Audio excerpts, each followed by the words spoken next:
All right, John, thank you. ABC 7 business commentator Jeff Stern joined us now with the check on Wall Street so far. And, well, yesterday was pretty ugly. We all know that.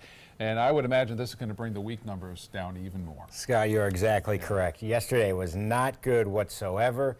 The markets were down big time, very huge. And we saw Asia as well as China did not fare well either. So far for the week, Dow's down about 4%, NASDAQ 4.5%. And S&P right around 4% as well. We know this week Facebook came out with some scares of how private your information is. The Fed raised the rate 0.25%, so the economy's good, so that affected the market in the negative as well. Tell you, woke up this morning, the futures were down around 200 points, but let's see how we're currently trading. The Dow Jones Industrial Average is at 23,999, up 42 points. Yes, that's a green arrow, up almost 0.25%.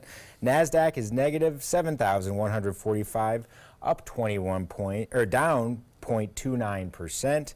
S&P negative as well, 2,643, down 0.01%. And Jeff, we keep hearing about tariffs and trade wars. What kind of impact, and how much should we be concerned about all of these? That's a great question because that's in the news all the time, as we know. But so far, we're not too concerned. We know the U.S. is looking at about $50 to $60 billion in tariffs against China, while China is only looking right around $3 billion, and that's of the $130 billion that we buy from China. So far, Trump, we know he's taking action, so we'll see what's going on. China's actually firing back with that $3 billion on U.S. goods. Investors are concerned about the global economy and how is that really going to affect everything. We know Americans buy a lot of Chinese goods and prices will be going up if that's the case. China's one of America's biggest crop buyers, believe it or not, and they are the biggest creditor of U.S. debt, so that's actually a positive for the U.S.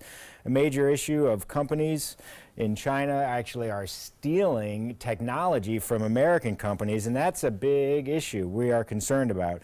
Chinese firms force American companies into a partnership, and then what they're doing is taking the technology, then erasing the partnership, and that's one of the main reasons. So there's a lot of issues going on. Right now, we're not too concerned, but we're keeping our eyes on it. Okay. Jeff, thanks so much. Thank you, Scott. All right.